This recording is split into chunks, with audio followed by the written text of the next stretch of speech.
Broadcasting live from Jackson and State in Chicago's Loop, it's Radio DePaul Sports and Entertainment.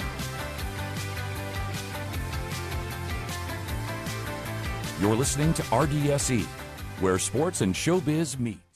Hello, everyone, and welcome back to Beyond the Scoreboard, presented by RDSE, and I'm your host, Michael Lyons. We got a co-host to start the show today. It is the Auggie way. I am back for another show. Ain't that precious? Thank you, Auggie, for being here to start this show. And first off, first 10 minutes is going to be with you, and we're just going to talk about, first off, what's been your favorite series so far in the NBA playoffs so far? That is actually a good question that you bring up because, I mean, with the games that I was able to watch a little bit last night, since I was doing my own podcast actually at the same time, honestly, like, what's surprising me right now, it has to be the Knicks against the Pistons. Because, I mean, like, the Pistons right now, they're a young team. Even though, like, they don't have, like, the players themselves don't have, like, that much playoff experience. But you could just tell, like, the talent's there in Detroit. And with the Knicks, of course, with Jalen Brunson and all the rest of the guys, like, this is an amazing series to watch, honestly. Yeah, I have to agree. I mean, New York versus Detroit. Reggie Miller last night said it perfectly on the broadcast. He said two cities, two teams, two states that don't like each other. And, I mean, this is just classic 90s and early 2000s basketball right now. Super physical. I mean, there was a couple texts last night, and Jalen Brunson going at it with Cade Cunningham. And then finally last night saw a good full game from Karl Anthony Towns, because the first two games of the series in Madison Square Garden, he was pretty shaky in the second half. In game two, he didn't score a single point in the second half and only shot 4 times. But, I mean, again, this series has been just super fun, super physical. And Cade Cunningham, I mean, it's his first time in the playoffs, but he's not letting the playoffs get to him. He's just being super consistent, getting to his spots. And I've been loving watching Detroit and Cade Cunningham. Yeah, I mean, honestly, like, because what you were saying, like, on Jalen Brunson, I mean, like, well, I'm going to start first, like, in Detroit. Like, I was saying, like, this is a young, hungry team right here. Like, they have the talent, they have the effort right there and everything like that. I didn't get to see, like, the text and all that, but I did see, like, it kind of has, like, that little rivalry, like how you were saying about, like, the early 90s, late 90s, early 2000s, and I grew up in that era, so that era was absolutely phenomenal at that time, but it really, really looks like it. Yeah, and the biggest thing with Detroit, it's Game 4 is going to be on Sunday, I believe. Yeah, Sunday. Back in the second game in Detroit, I think that's going to be a huge game. They got to keep it level going back to New York because, I mean, if they get down 3-1, it's going to be really tough to win a Game 5 in Madison Square Garden. But who do you think is going to take this series? That's a tough call, honestly. Honestly, it's a tough call. But I'm going to have to go more with Detroit because, I mean, like, yes, you have Jalen Brunson on the Knicks and stuff, but I feel like there's something missing in New York that Detroit really much completes it so well. I mean, you have to keep in mind, like, the rhythm, the timing, and everything that Detroit has. It's a tough call, and it's a tough matchup, but I'm going to have to go with Detroit on this one. Yeah, I think I'm either way, I'm super confident in either team winning this series. I think if it goes to 7, I think I'm going to have to stick with the Knicks because there's nothing like a young team going into Madison Square Garden in a Game 7. I just think the Knicks will just handle business, but I could also see Detroit winning the next 3 games and winning it back in Detroit in Game 6. So either way. And then let's talk about the Western Conference. What's been your favorite series out west? Well, the one game that, and I think we talked about a little bit over Sports Flash on Wednesday, was the Clippers against the Nuggets right there. Because, I mean, you have on one side you have Jokic, on the other side you have Kawhi and all the rest of the guys over there. Like, especially like from the game previously in game 3, like Clippers just went off completely against the Nuggets. Like, I felt like the Nuggets didn't have any response to that. Yeah, I mean, the Clippers last night, first playoff game in the Intuit Dome, they really brought the energy, and I mean, it was just all Clippers throughout the whole game. I think the Nuggets led by like 7 in the first quarter, but then after that, it was just all Clippers. Kawhi has been on a tear the last 2 games. First game, he was kind of shaky, had like 7 turnovers, and didn't have an amazing game, but this was the first game that either team won handedly. Like, the Nuggets just got blown out by the Clippers this game, and nothing's better than when Kawhi is healthy in the playoffs. That's the biggest thing with this series. Yeah, honestly, like I was saying, like with Kawhi, like 21 points, especially coming from like, because I mean, most of us really wanted Kawhi to see. I'll say this I'll try to say this in like the correct place possible. We've seen like Kawhi over the past couple of years. He's been in the playoffs here and there, but at the same time, I haven't seen like an actual playoff run by Kawhi by himself. So probably like with this game in particular, correct me if I'm wrong here, but I think that Kawhi pretty much led the scoring, and then everybody just came down from there. But honestly, like now we're seeing like a better version of Kawhi that we haven't seen like in, I have to say, easily like 5 to 10 years. Yeah, I mean, the biggest thing with Kawhi is in the Clippers is the last 2 years Kawhi has not been healthy. Last time Kawhi was healthy for a whole playoff run was in 2019 when he was with the Raptors and they won the championship that year. That half court, no, it wasn't half court. It was like a close to a 3-pointer when it was Game 7. I forgot the team that they faced, Philly, but against Philly, yeah, bounced around. Yeah, the one that bounced around. I was like, that play suits me forever. That is the epitome of Kawhi playoff basketball. You can play amazing defense, but it just feels like every time he shoots the ball, it's going in. Because, I mean, every time Kawhi gets that pull-up midi, it's cash. There's nobody in the NBA can stop Kawhi Leonard when he's hot and when he's getting to his spots. So, who do you think is going to win this series? Because I have my pick, but... Well, as like I was saying on Sports Flash the other day, I'm going to have to go with the Clippers on this one. And I even said, and shout out to our very own Jackson Owadwa, that I think that the Clippers are going to make it all the way into the finals. Yeah, I mean, I think the Clippers are going to easily win this series. I think there's a chance the Clippers could end this series in 5 if they get another huge game at home. And, I mean, the Nuggets look shaky. I mean, with the Nuggets, the biggest thing is their coach has only coached about 5 games at this point. I mean, at this point, like, I'm thinking to myself, I think it has to do with the Malone effect. Because I'm like with what happened with him and everything. Like, maybe, like, Jokic, as of right now, like, obviously he's still in the playoffs and everything like that, but it's not the same as where you had Malone, where you pretty much won a chip with him, if I'm not mistaken. Yeah. And then just from there, like, the decisions around, like, with Denver and everything, like, I would have to say, like, honestly, like, Jokic is not performing at his best right now because of the situation. Yeah, the past 2 games, I mean, Game 1, Jokic was pretty solid, but then the past 2 games, he had 7 turnovers in Game 2, and then he just wasn't, pretty much all the players on the Nuggets weren't really solid last night, but, I mean, I think the Clippers can easily handle this series in 5 or 6 games, and then they got to look at the Thunder in the second round, who, they're up 3-0 on the Grizzlies right now, but, I mean, the Thunder and the Clippers, that's going to be a super solid matchup. I mean, nobody on the Thunder.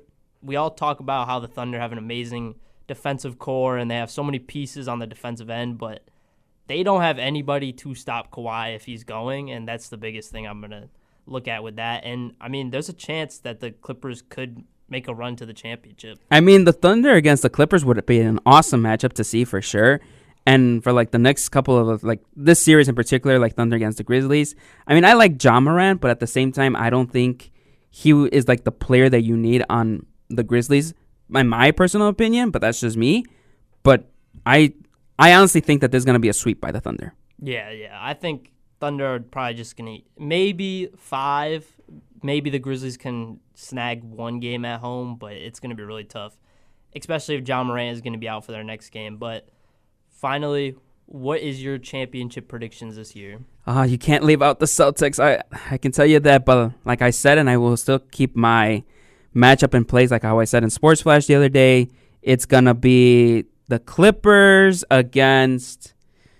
I don't know. At this point, it's like a tough call because I had it in the beginning, like Clippers against, I think it was the Celtics. It was. I don't remember, honestly. I really don't remember, but I got the Clippers definitely in the finals with like the team that they have and everything like that. Not just because it's Jackson's team, obviously, but you know, just what I've seen and stuff. So, now it just came into mind. Now it just popped into my head. The Cavs. The Cavs. Yeah, they're a really solid team. Number 1 overall. Like, I would have to say Cavs against the Clippers. It just got into my mind just now. Yeah, that would be a super fun NBA Finals. The only thing with me is if Boston is healthy, since Jason Tatum is injured right now, but if they're healthy in the conference finals, I think I would pick the Celtics over the Cavs just because of the championship pedigree that this team has. But, I mean, either way, it would be super fun matchup between the Clippers. And then before we get you off the show for today, just reactions to the NBA awards so far. The ones that have been announced was Defensive Player of the Year was Evan Mobley from the Cleveland Cavaliers. Just quick reaction to that. I mean, honestly, I just knew that it was going to be Mobley because of the way like how he handles himself on the defensive side. So, and he's just been like, I see like it's kind of like with football sometimes when it's like a one-on-one matchup. So if you really put him like on a one-on-one matchup with just anyone, like he could definitely put his guard on you, and it's like it's crazy, honestly crazy. But I even said it, like I know that Mobley was gonna win. Yeah, I think Evan Mobley is probably one of a few players in the NBA that can really guard 1 through 5. He can match up against anybody in the NBA, and that's why the Cavs were the number 1 seed in the Eastern Conference this year. That best defensive unit, and he's young, and he's super young too. And then the other awards that got announced was the Sixth Man of the Year. Peyton Pritchard from the Boston Celtics won that. Oof, that's... Well, I mean, honestly, like, you could just tell right away. I would have seen him, honestly, as the most improved. I'm guessing that... I'm not sure if he was selected or not for that, but I would have seen him more of most improved. And the reason why I say this is because when I watch a couple of games in Boston, like, what I see and everything along with, like, with Tatum and Jaylen Brown and all, I feel like Pritchard, this season in particular, I feel like he was more so of like a most improved player, maybe just because of the way how he handles himself and then the threes that he shoots and everything like that. So it's like, I mean, at this point, like, I mean, it's whatever, but I'm not saying like it's whatever, like just like that. But I mean, who can you rely on? I guess. The only thing with Peyton Pritchard is I don't think he hit the minutes requirements for most improved player, because there's some awards that you have to have a minutes requirement to pick. So he was 6th man. I thought he pretty much deserved it. I mean, Celtics probably had the best 6-man rotation in the NBA with their starting 5 and then Peyton Pritchard being their 6th man. But, I mean, Malik Beasley was also up there. Thought he could have deserved some love, but I mean, I think Peyton Pritchard was, and I picked him before the season started to be the 6th man of the year. I mean, again, going back to the idea, like, if you do like those rotations and everything like that, I think Pritchard is your guy right there. Yeah. And then the final 2 was Clutch Player of the Year got announced, I think, 2 days ago, which was Jalen Brunson from the New York Knicks. Yeah, I would have to agree with that because honestly, like, what the shots that he's been making and, you know, defensively like that, like, and especially like for these past couple of games that I've seen from Jalen Brunson, like, it's a reasonable pick, honestly. It's a reasonable pick because, I mean, like, look what he's done like over the past month or so. Yeah, it's reasonable. Yeah, I think the biggest thing with Jalen Brunson is, like, when he went down with that injury later on in the season, the Knicks really struggled in the fourth quarter, so it really showed how, like, important he is to the Knicks down the stretch in a game. And, I mean, I picked Nikola Jokic to win it because I think if Nikola Jokic isn't on the Denver Nuggets and he's not in the game in the fourth quarter, they lose almost all their close games. But I think Jalen Brunson also deserved it. I mean, like with Jokic, going back to the idea of basically like the fourth quarter, like fourth quarter Jokic. I mean, who doesn't want a team or who doesn't want a player on a team that wants to be like successful, winning championships and all that? Fourth quarter Jokic. That's all I got to say. Mm-hmm. And then the final award that has been announced was the NBA Coach of the Year, which was Kenny Atkinson from the Cleveland Cavaliers. Yeah, because, I mean, look at what the Cavs have done in the regular season. Like, it's insane.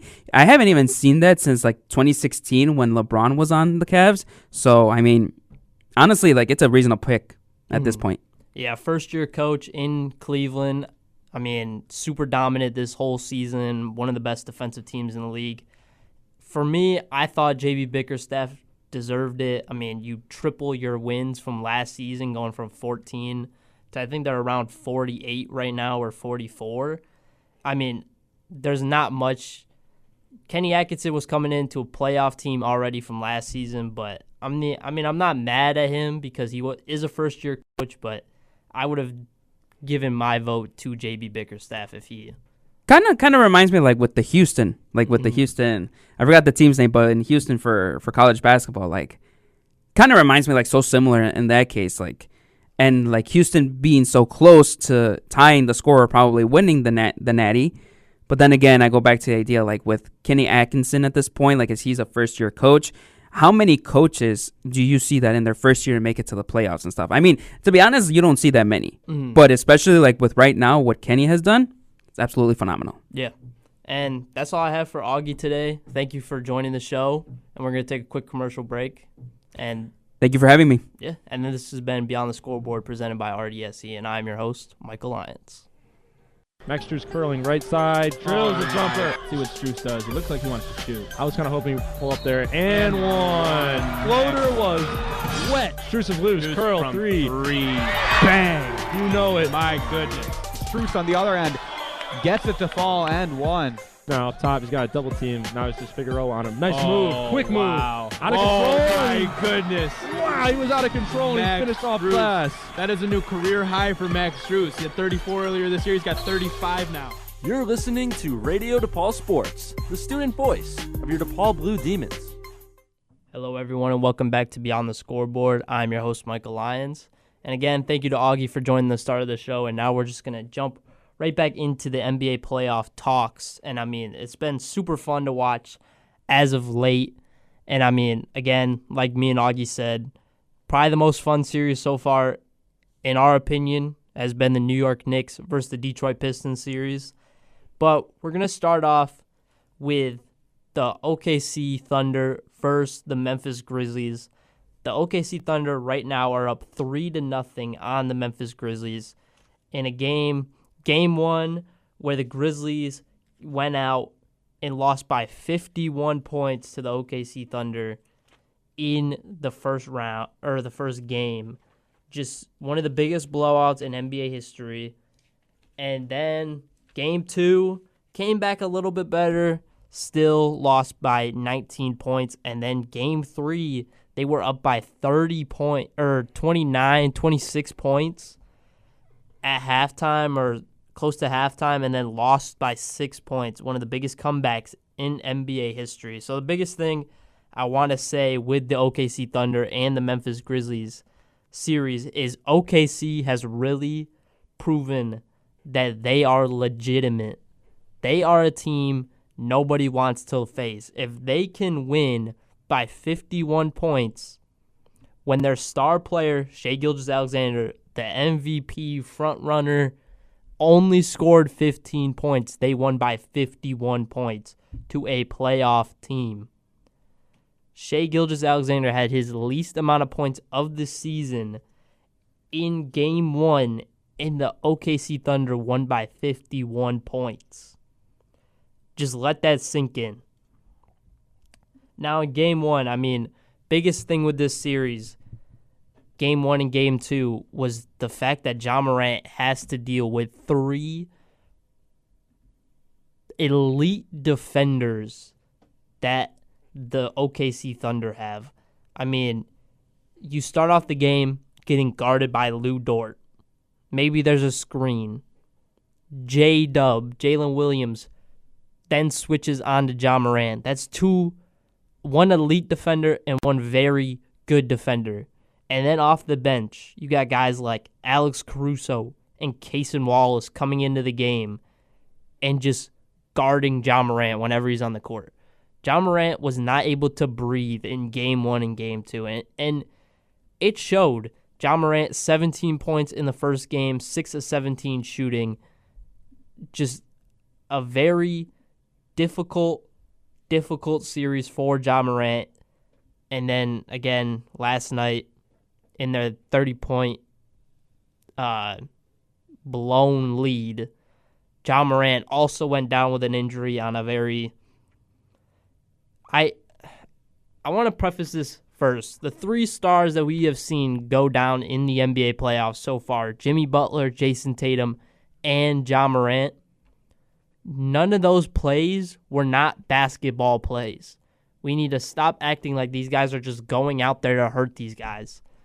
The only one I can think of as it was maybe questionably a dirty play was the Jason Tatum one, because that one was kind of from behind.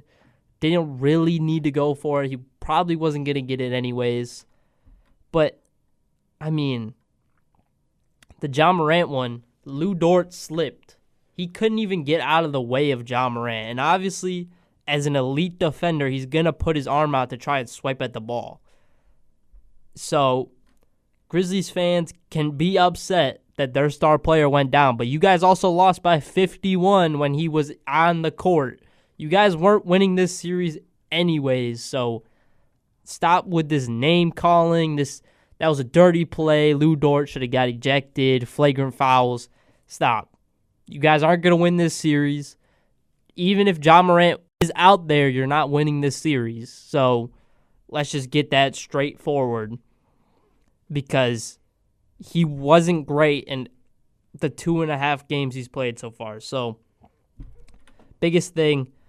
Another thing, Scottie Pippen Jr. in the first 2 games was abysmal. And also, in the first game, I mean, Jaren Jackson Jr., 4 points. Desmond Bane, 9 points. Scottie Pippen Jr., 2 points.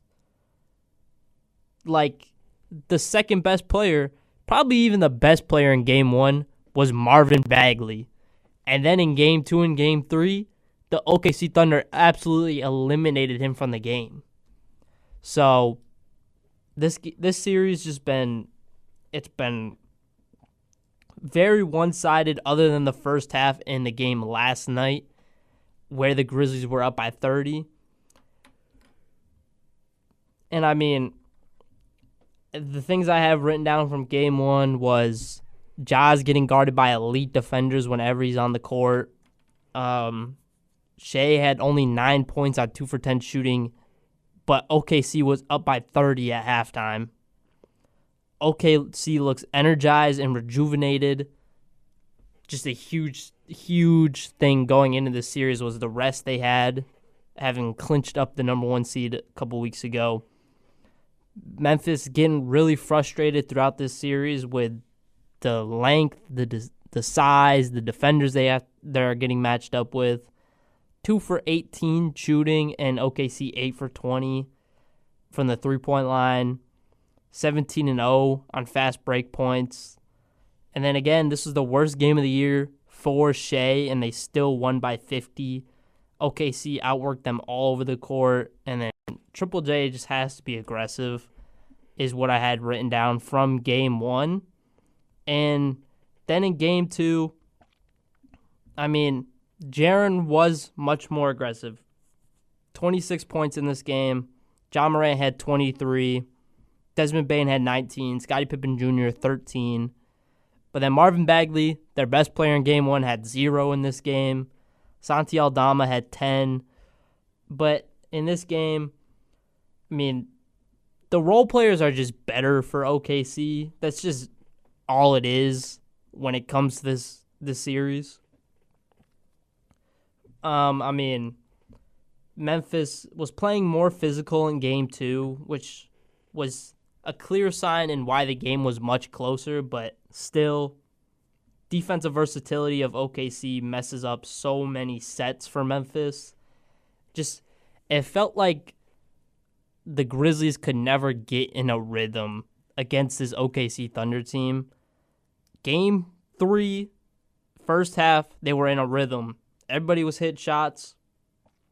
That's the biggest thing from that game. But, I mean, just every set is just getting demolished by the guys like Lou Dort, J-Dub, Caruso, and Kasem Wallace. Like, they just fly around the court, wreak havoc. And then even guys like Isaiah Joe and Aaron Wiggins, they get in there. They get scrappy. They can get some buckets off of quick turnovers. Excuse me. And then Game 3, biggest thing for the Thunder, or the Grizzlies in Game 3, was transition offense was not letting the OKC defense get set, because when the OKC defense is set, they are probably the best defense in the league, minus maybe the Cavs. They were getting in transition and being very active. Biggest thing I'm seeing from this series is Shea has to be way more efficient, especially against who they're most likely going to play in the second round in either the Clippers or the Nuggets. He's just going to have to be much more consistent. This game, he had 31 points, 10 for 26 shooting, though, and 3 turnovers. He's going to have to settle down, get into his rhythm, and he had 9 free throws in this game last night, but, I mean, the free throw hunting has really not gotten him anywhere in the playoffs so far. He's getting forced into some tough shots against a Grizzlies team that doesn't really have anybody that should be forcing him into bad shots. And then, I mean, without Ja, Thunder defenders were able to switch on everything, just leave guys open, just run, double team. So not having Ja is going to be very difficult for the Grizzlies. They're already down 3-0. At this point, just sit Ja Morant if he's healthy enough to play in Game 4. Just sit him. If you win, maybe play him in Game 5. But, I mean, OKC is most likely going to sweep Memphis. And the Thunder, they're just legit. I mean, that's the biggest thing I have from what I've seen in this series is the Thunder are a legitimate team. A lot of people want to knock on them because they're so young. Second year, they're really, really good. But, I mean, Shea is a leader. Everybody on that team is in a winning mindset right now. Now, we're going to keep it on the Western Conference. The second best series so far in the NBA playoffs, in my opinion, the Denver Nuggets versus the Los Angeles Clippers. The Clippers are up 2-1 right now on a 2-game winning streak, winning Game 2 and Game 3 after the Nuggets took the first game in Denver. The Nuggets, though, I mean, this game, last night's game, Game 3, was the first game that was a blowout. The first 2 games, Nuggets won by 2 in overtime, and the Clippers won by 3 in Game 2. So this is a super fun series to watch. I mean, last night wasn't a great game to watch because they were just getting blown out. But, I mean, they were up early in that game, but Clippers just turned it all the way around. And from Game 1, will the Clippers be able to win non-Jokic minutes enough to win them this series? And in Game 2 and Game 3, they did that. In Game 1, they did not. In what I saw, guys like Russ came in, Jamal Murray kept it alive, Aaron Gordon kept it alive. Biggest guy that needs to step up, MPJ really needs to step up for the Denver Nuggets. I mean, Game 1, 3 points on 1 for 4 shooting, but then he came back in Game 2, had a pretty solid game. Game 3, which is pretty much non-existent. Jamal Murray needs to be more consistent, still be aggressive. I mean, if he's not shooting efficiently, you're going to live with it, but he just needs to be a little bit more consistent on being aggressive. And then another thing, which stars will get the easiest shots throughout this series was something I saw in Game 1. And to me, Kawhi and James Harden have been getting the easiest shots outside of Game 1, and that's why they've won the past 2 games. Home crowd is huge for the Nuggets and the energy they give off. Again, it's a playoff atmosphere. Again, if you're at home, the crowd is going to be electric, should pretty much will you to some victories. But, I mean, Game 1 kept the Nuggets afloat, really, really pushed them over the hump in Game 1. But then in Game 2, the Clippers kind of silenced that crowd for a lot of this game. And then, I mean, first playoff game ever in the Intuit Dome. Them Clippers fans brought the energy.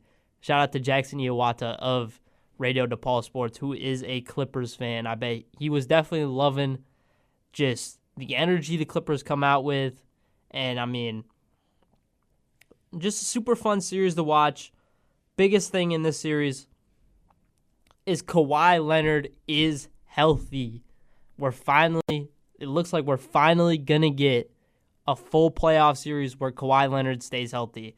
And if he stays healthy this whole playoffs, if they go on a run and he's healthy this whole run, this Clippers team is probably the most dangerous team in the Western Conference outside of the OKC Thunder.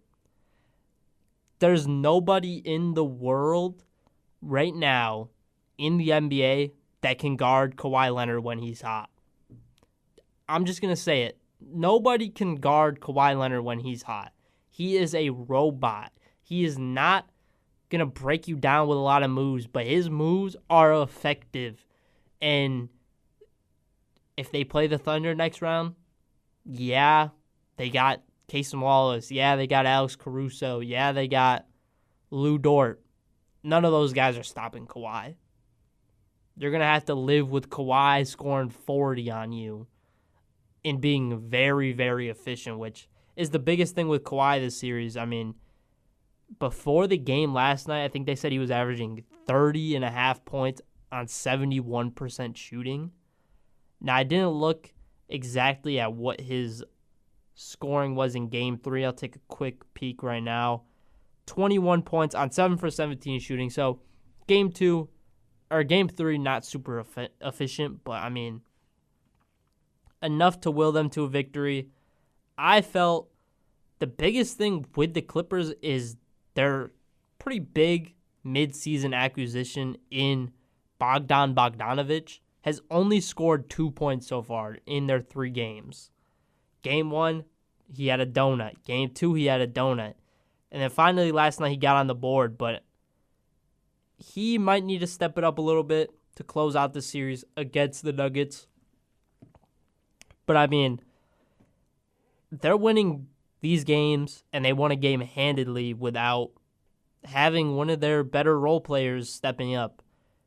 Another big thing in this series is Ivica Zubac on that pick and roll being able to pass out. And James Harden just needs to be strong, confident, and if he's not hitting his shots, just keep shooting them. I mean, you might have an inefficient game, but just keep being aggressive. And biggest thing with them, keeping them out of foul trouble, especially Zubac, when you have to guard a guy like Nikola Jokic. The series has been super fun, though. I think the Clippers are going to close out this series in 5 or 6 because I could really see them winning this next game in LA or in Inglewood in the Intuit Dome and then going back to Denver and closing it out there, or they always have that bounce back. They're going to be in Inglewood in Game 6, so I could see them closing it out there. But this series has been super fun, and questionable coaching from David Adelman is the biggest story you're going to see from this playoff series. Now, a series that is tied at 1-1, the Western Conference. Minnesota versus the Lakers. Now, this is probably the closest series so far. Timberwolves beat the Lakers by 22 in their first game. And it was mainly just the role players were hitting all their shots. I mean, guys like Naz Reid had a huge game. Dante DiVincenzo had a pretty solid game. Jalen McDaniels was hitting his shots. He led the team in scoring with 11 for 13 from the field and 3 for 3 from the three-point line. Naz Reid had 23 off the bench. Anthony Edwards only had 22 points in this game, but they still came out with the victory. And then in this game, it was kind of just Luka versus everybody.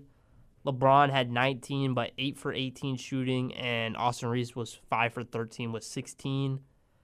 Just the biggest thing, role players are not combining for any points. The Lakers had 95 points in this game, and it was pretty much all Minnesota besides the first quarter in this game. But then Game 2 was just like the complete opposite. Like, the game just flipped. Minnesota was not hitting any of their shots. All their guys were in foul trouble. Naz Reid had 4 fouls. Dante DiVincenzo had 4 fouls. Jalen McDaniels had 5. Julius Randle had 5. Everybody for Minnesota was in foul trouble. They lost this game by 9, 85-94. Just a super, super bad game to watch. Julius Randle had 27 in this game. Anthony Edwards had 25 in this game. But outside of that, Naz Reid had 9. And then the Lakers, Luka had 31. LeBron had 21. So pretty consistent from the Lakers. They've been consistent in what they've put up in both games, 95 and 94, and it's coming in the same exact way, with Luka scoring over 30, and then LeBron and Austin Reeves kind of hovering around that 20-point mark, and the role players just not adding anything. Rui had 11 points in this game, but, I mean, neither team was able to hit their shots in Game 2. The Timberwolves 5 for 25 from the three-point line, and the Lakers 6 for 29. So the biggest thing in Game 3 and the rest of the series pretty much is going to be which role players are going to be able to hit their threes. And it's just, this has probably been the worst series to watch, other than maybe Indiana versus Milwaukee. But this series just hasn't been super fun to watch. I tuned into Game 2, didn't watch. I kind of wish I didn't even tune into Game 2. That game was just so boring and just really wasn't on anything. But this series is super difficult to predict, and I think Game 3 will be telling which role players can step up. And for Minnesota, they're going to be back at home. Role players play better at home. Hopefully that mantra continues for the Minnesota Timberwolves, because first 2 games, I mean, Game 1, they snagged one in LA. If they can win the next 2 in Minnesota, I have a strong feeling that Minnesota will win this series in 5 or 6. Now, final series in the Western Conference, the Houston Rockets versus the Golden State Warriors. Another really fun series, another really physical series. That Game 1, Warriors versus Rockets, 95-85 victory for the Golden State Warriors in Houston. I mean, that felt like 90s basketball, that whole game. Nobody was really getting going. Curry was hot in the second half. Jimmy Butler had 25. And then Draymond, can we stop Draymond, can we stop with all this extra nonsense that doesn't need to be going on? You're the reason why Jimmy Butler is not going to be on the court. Jimmy Butler, there's a solid chance Jimmy Butler does not play Game 3 for the Golden State Warriors, and this is going to come down to Draymond Green, because he tripped Amen Thompson into Jimmy Butler on that hard fall. So Draymond just, this every year in the playoffs, this is Draymond Green. And at what point are we just going to be like, Draymond, you need to stop? Like, there's been so many times that dirty kick on Steven Adams, stomped Domantas Sabonis in the chest, and now trips Amen Thompson into Jimmy Butler, getting Jimmy Butler injured. We need to stop. We need to stop, Draymond. You need to stop being so physical that it's hurting your team for you to be that physical. Because he's not even being physical and getting into the head of the Houston Rockets. They are built to play tough physical basketball. They have a tough physical coach in Ime Udoka, who created his whole identity with the Boston Celtics on defense and being physical. They're not going to back down from Draymond. He just needs to learn to be physical in the right sense. He's just banging with Alperen Sengun every time he gets the ball, and every time Sengun touches the ball, I think it's a foul. But they're just not calling it because they don't want it to just always be in the hands of the refs, and then Draymond to just whine and cry about it the whole time. So Draymond needs to learn to be physical in the right sense and stop being so ultra aggressive for no reason. Game 1, what I have written down, playoff Jimmy and Curry were cooking in this game. They had 29 points combined in the first half. Jalen Green needs to step up, 2 points, 1 for 7 shooting in the first half. and he ended this game 3 for 15 shooting with 7 points. But that leads me to Jalen Green. Welcome to stardom.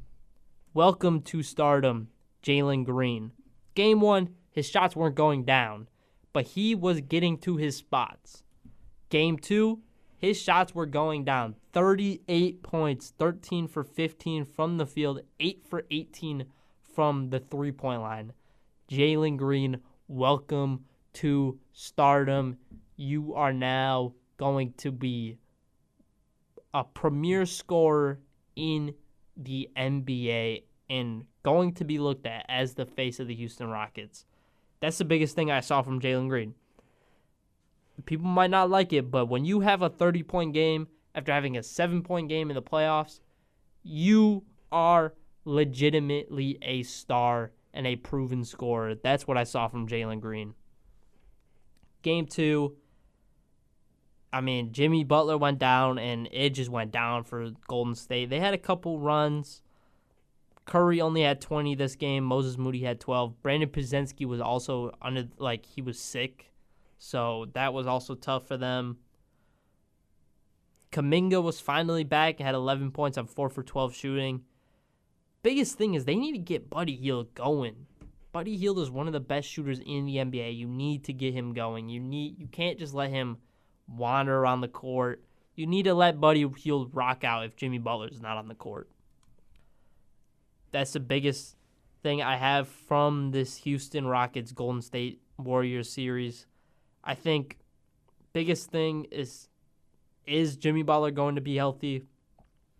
If not, I'm pretty confident in the Houston Rockets being able to close out this series with how young, how fun, and how entertaining they are and how physical they can be, matching Draymond's energy. So I think there's really a chance that Golden State gets bounced in the first round. And I was talking about them being a championship-level contender with Stephen Curry and Jimmy Butler on the court. So, again, Draymond Green has to ruin that. But that was the Western Conference. Moving on to the Eastern Conference. We're going to skip by a couple of these series because there's not much really going on in some of these series. First series, 1 seed Cleveland Cavaliers versus 2 seed Miami Heat.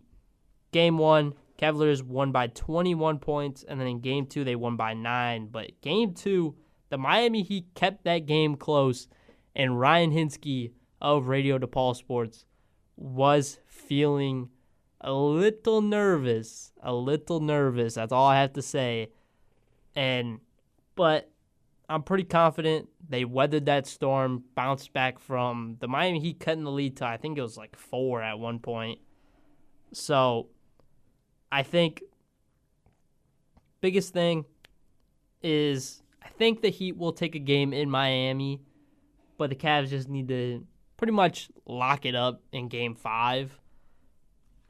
And, there's not much I have written down for Cavs versus Miami because you're constantly seeing what the Cavs have been doing all season.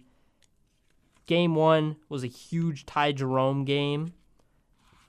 He had I don't even remember how much he had in the fourth quarter, but he had a huge game.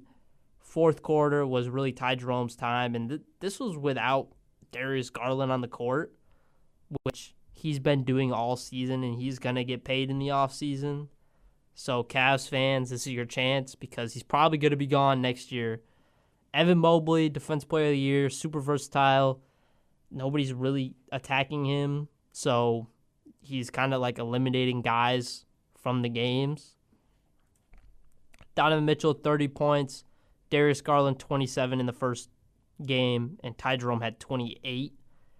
Again, though, some of their bench scoring, DeAndre Hunter had 0, Isaac Okoro had 0, Sam Merrill had 6. But then for the Heat, Andrew Wiggins and Bam Adebayo, I think in the first half they needed to be much more aggressive. Bam Adebayo turned it around in the second half, but Andrew Wiggins should not be ending a game with less than 20 points on this Miami Heat team. You need to match Tyler Hero and Bam Adebayo in their scoring if you want to have a chance at winning. But my boy Davion Mitchell, shout out to Davion, former Sacramento King, who we let go. Wish he was still on our team, but huge.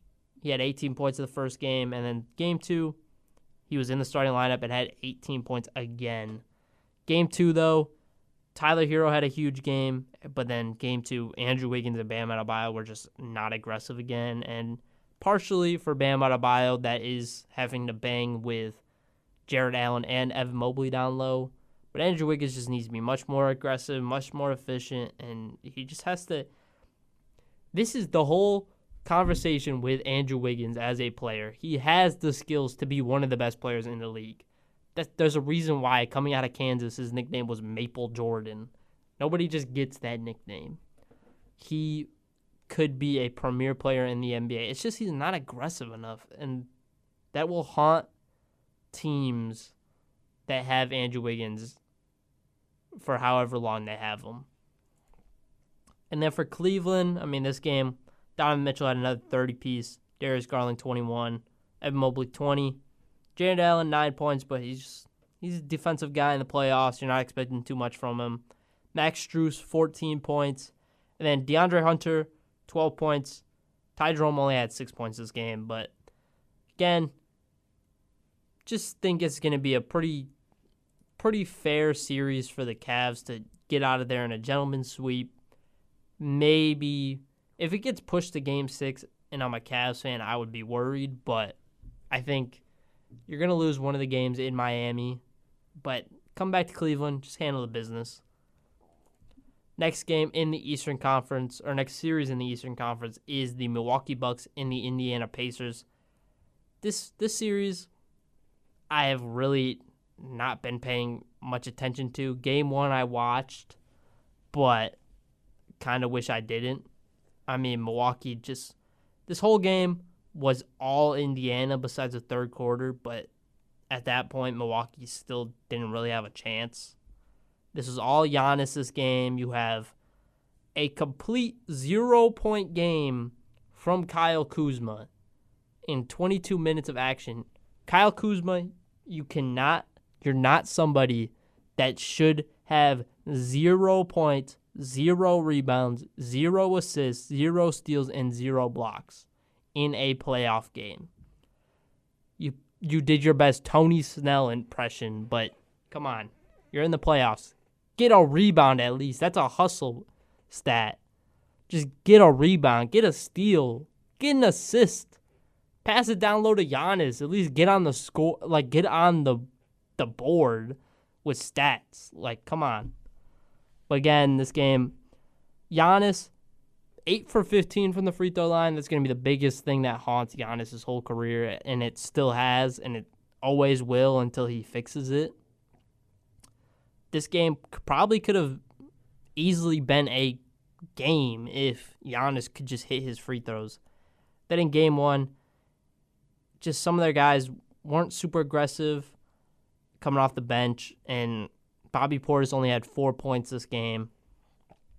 In game 2, he did turn it around, though. He had, in the 123-115 victory for the Indiana Pacers, Bobby Portis did have 28 points. The biggest thing, Indiana is just a collective unit of guys, and they play off each other very well. They feel like they're always connected on the court, and even if Tyrese only has 21 on 8 for 19 shooting, and their other scorer, Pascal, is 24 for 8 for 16, guys like Aaron Nesmith, Miles Turner, Andrew Nembhard, Benedict Mathurin off the bench, TJ McConnell off the bench, they're just going to hit their shots when they need to. They're going to be consistent. They're not going to get pressured into forcing turnovers. So this series, it's going to be all Indiana. Game 2, Dame did come back, which is a big talking point because if you have Damian Lillard on the court and Giannis Antetokounmpo, you have a chance any single game you're in.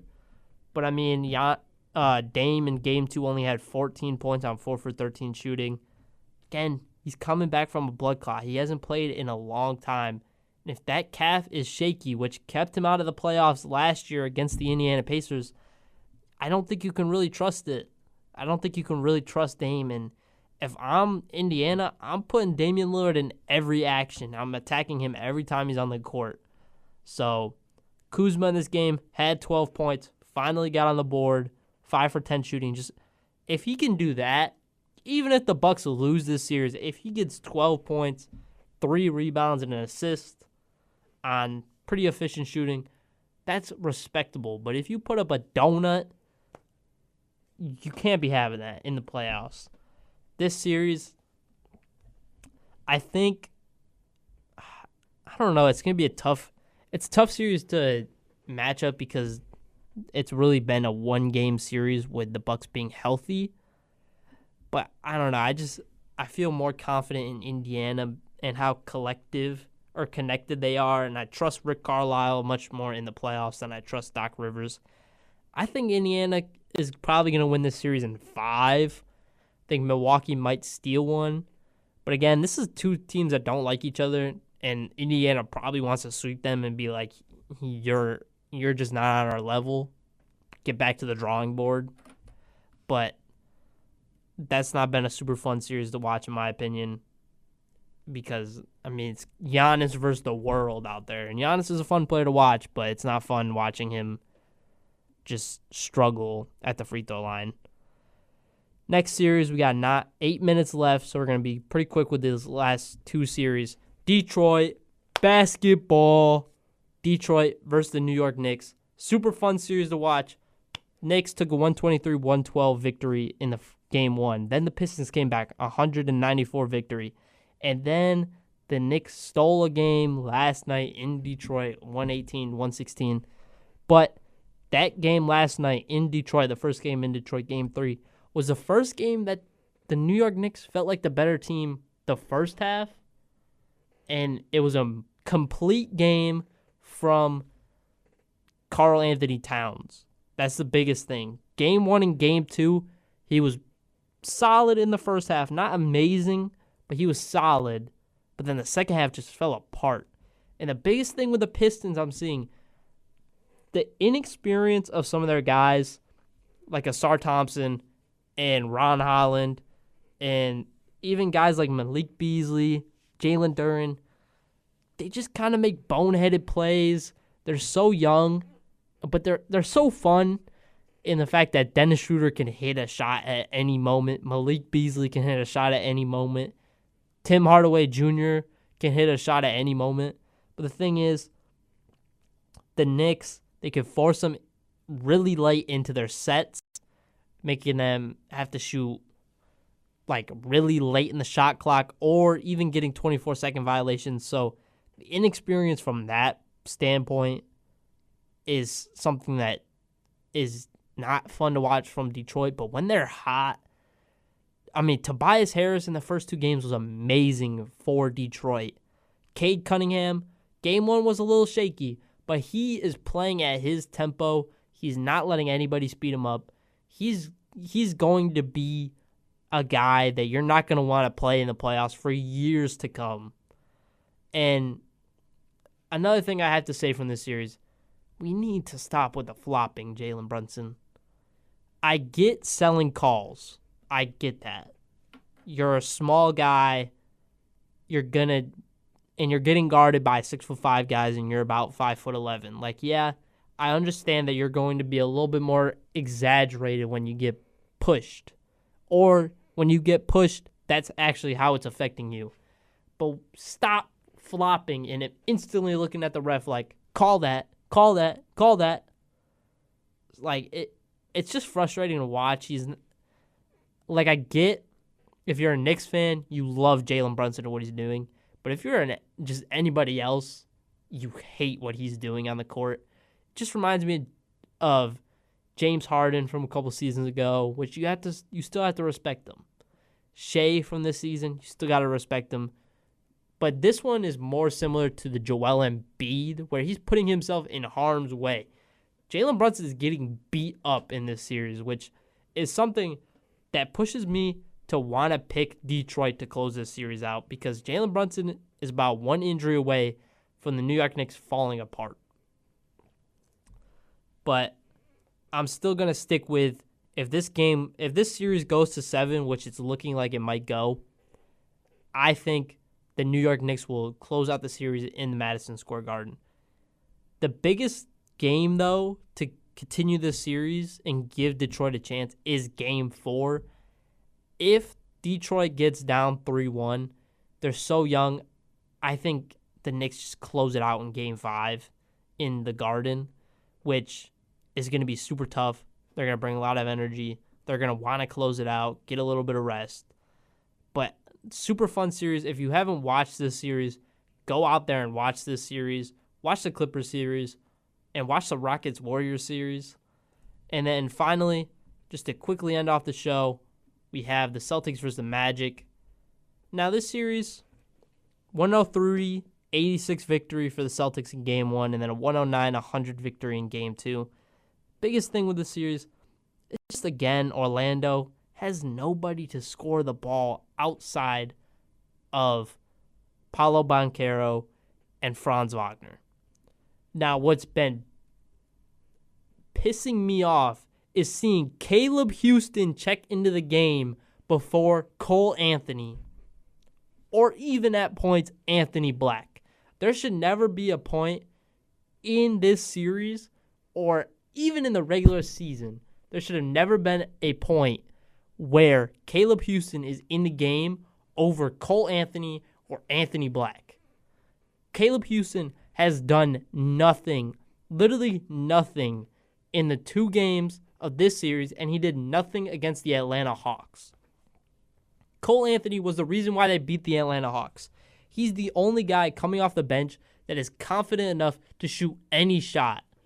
That's what the Orlando Magic need. They need somebody to just come in and be like, I don't care if I shoot 4 for 20. I'm getting my shots up and I'm giving us a chance. If I hit 10 of those shots, we have a chance at winning this game. Caleb Houston is not doing that. Now, Boston, just the defense on the role players is so huge. KCP really needs to step up. But, I mean, Game 2, Boston looks shaky without Jason Tatum out there. So if he misses an extended period of time in this series, there's a chance that Orlando could make it a pretty close series. But I'm still going to stick with Boston being able to win this series in 5 or 6 games. And just the biggest takeaway, the defense from Drew Holiday and Derek White on guards and being able to switch pretty much anything throughout this series is super huge for Boston and throughout the rest of the playoff series. But this has been my reaction to the first round of the NBA playoffs. I hope everybody has been enjoying watching it, listening to this show. We'll be back next week on our regular scheduled time, 12 to 1 Central Time. And this has been Beyond the Scoreboard, presented by RDSE, and I'm your host, Michael Lyons.